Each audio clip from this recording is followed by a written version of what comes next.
Functional testing is the most popular type of testing and presents 90% of the issues being submitted on online platforms. So I recommend you pay it your biggest interest. What is the meaning of functional testing? It's any error in functionality of the components of the site. Something that does not do its function or does not work. For example, a button on the site doesn't work, or a menu item leads you to a 404 error page. So here is the first issue we have. The title is canceling booking is not working properly.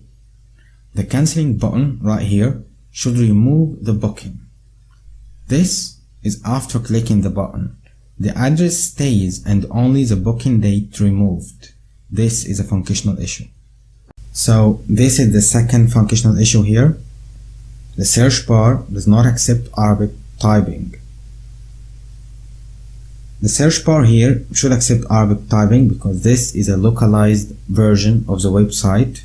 But what happens is that you cannot type in Arabic. So this is a functional issue. Here, the See All feature takes me to an empty page. This button right here should be the See All feature, and it should lead me to a page where I can see all the options available. But what happened is that tapping this button has led to a white page or a blank page. Of course, this is not the proper function for it, so it's a functional issue.